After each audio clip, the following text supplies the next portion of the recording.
सीताराम दोस्तों, आज मैं ना आपको रामचरितमानस या रामायण दोनों अलग अलग हैं, मगर दोनों का अगर आप पढ़ेंगे तो आपको श्री राम जी के बारे में, माँ सीता के बारे में, लक्ष्मण के बारे में, हनुमान जी के बारे में, सबके बारे में पता चलेगा। बट मैं आज ना कुछ ऐसा अंग लेने वाला हूं जो एक्चुअल में आपने शायद ध्यान ना दिया हो और शायद गौर भी ना किया हो। ये अंग है जब माँ सीता को रावण ने हरण कर लिया, मतलब सीता हरण हो गया और सब कुछ हो भी गया। उसके बाद रावण का वध भी हो गया, राम जी आ गए। इस सारे वाक्य में, सारे सीन में हमने ना एक जगह पे समझा था कि जब माता सीता का हरण करने आया था रावण, तो वो माता सीता नहीं थी, वो उनकी परछाई थी, शैडो थी, प्रतिबिंब था, या माया सीता थी।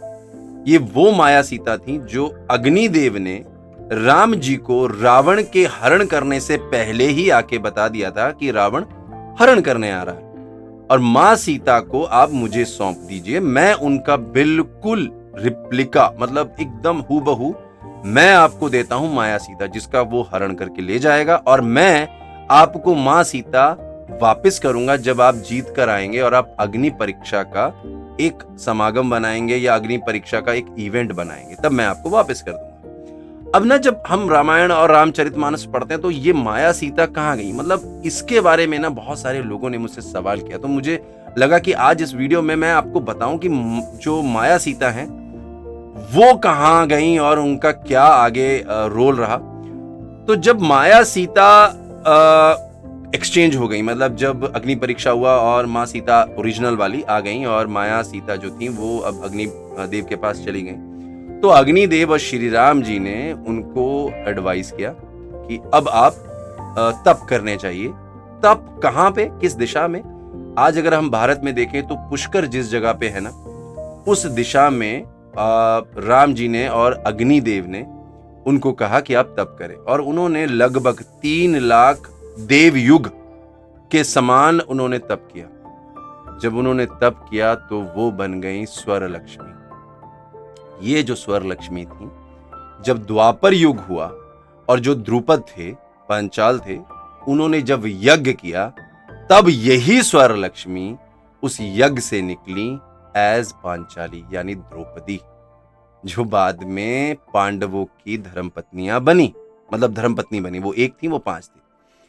अब ये जो स्वर लक्ष्मी हैं, ये द्वापर युग में पांचाली बन के आई सीता के रूप में, मतलब उनका एक अंग या कह सकते हो परछाई सीता सतयुग में थी, त्रेता युग में थी, सॉरी, और सतयुग में, मतलब कृता युग भी बोलते हैं, वहां पर वो वेदवती के रूप में थी।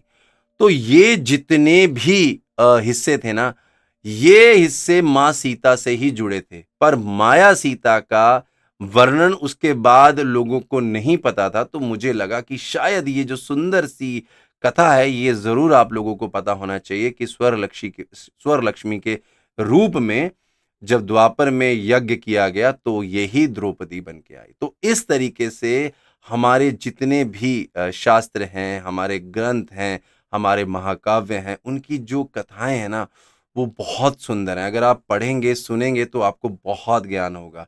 इससे पता चलता है कि हमारी शास्त्रों में कहा गया है कि जो हमारी एनर्जीज हैं, मतलब जो ऊर्जा है, चाहे वो किसी भी रूप में है, चाहे वो माता के रूप में है, चाहे वो देव के रूप में है, चाहे वो भगवान के रूप में है, या देवता या यक्ष के रूप में, वो हमेशा विद्यमान रहते हैं, रूप बदलता है। तो ये सुंदर कथा जो थी मैंने आप लोगों को दी। अगर पसंद आए तो शेयर करिए सबके साथ में, जिनको रामचरितमानस और रामायण में रुचि है या ऐसी कथाओं में रुचि है। सीताराम।